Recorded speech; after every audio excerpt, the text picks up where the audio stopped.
The Brilliant Calculator, How Mathematician Edith Clarke Helped Electrify America, written by Jan Lauer and Susan Reagan, and who was the illustrator. It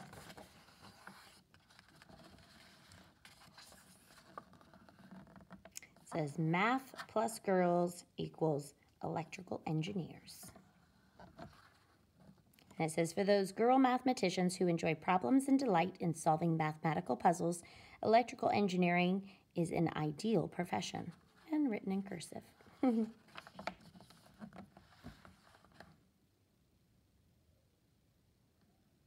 Edith Clarke devoured numbers, conquered calculations, cracked puzzles, breezed through brain teasers, and triumphed in the math contests at her country school.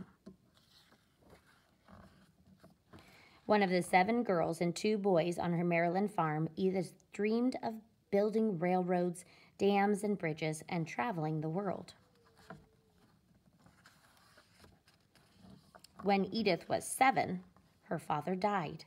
5 years later, her mother. Her uncle sent Edith to a boarding school to learn manners and music, but it was algebra and geometry that she adored.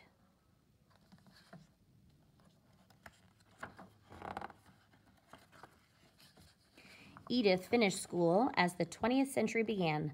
Skyscrapers towered over sidewalks, rickety automobiles putted along, inventors tested flying machines. Edith saw that modern times needed the numbers she loved.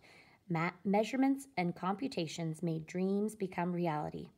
Edith longed to use math to help build America. Too ambitious, the grown-ups scolded. Girls belong on the farm. But when she received money her parents had left her, she defied her family and spent the money on college. To prepare, she read history and literature, hired a tutor to learn Latin, and taught herself ancient Greek. It says, when I was a child, I thought I would like to be a civil engineer. I lacked the courage, however, because in those days, women just did not do anything so bold. Edith entered Vassar College at the age most students graduate. She rose to the top of her class, though her Greek accent was hilarious, and left in 1908 with a degree in mathematics and astronomy. Edith knew few careers welcomed women, so she taught physics at a girls' school, then math at a college, until she became perilously ill.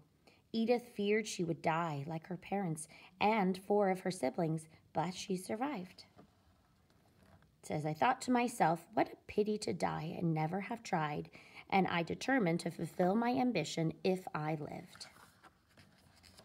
Edith found work as a human computer, with engineers building the first phone wires across America. She computed thousands of equations, explained her mathematical solutions, and helped invent a slide rule to speed calculations. When she learned that voices, as electrical signals faded over many miles of wire, Edith needed to understand why.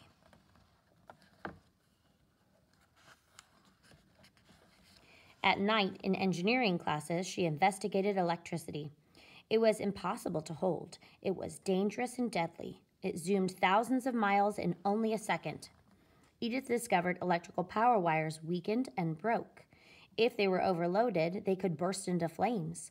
Transporting electrical power was her kind of riddle, one that Edith was determined to solve. She left the computers at the telephone company for the Massachusetts Institution of Technology, better known as MIT. Edith graduated in just a year and a half, but no one wanted a woman engineer. Once more, she directed computers for a company building power lines. And in her free time, Edith tackled the tangled problem of transmission line design on her own. Her mind's eye saw numbers arranged on a graph, electric flow, length of line in miles, generator force pushing power into wires, all part of a transmission line's plan. Edith filled a sheet of paper with lines, arcs, and grids. On another, she drew wings, one long and two short, etched with lines and numbers. Edith concentrated. She calculated. She paused and began again. Edith adjusted numbers and reconstructed. At last, she glued the pieces on cardboard, cut them all out with scissors, and pinned the wings to the bottom of the graph.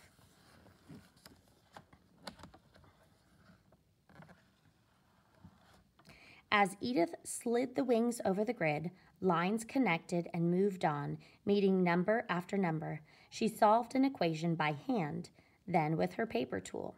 The answers matched. Again and again, using pen and paper, then graph and wings. Edith's invention was always correct.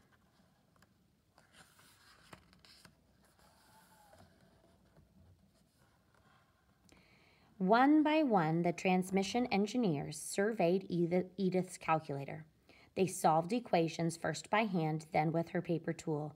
Over and over, no errors. And her calculator was 10 times faster than any human.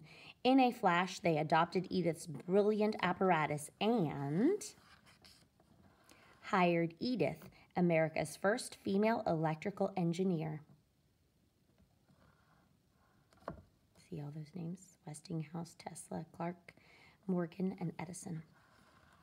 Says there is a future for women in engineering, and someday the only limitation will be their own lack of ability, as we are fast approaching an age in which men and women will be measured by their worth as individuals. And here's a little bit of an author's note. Timeline.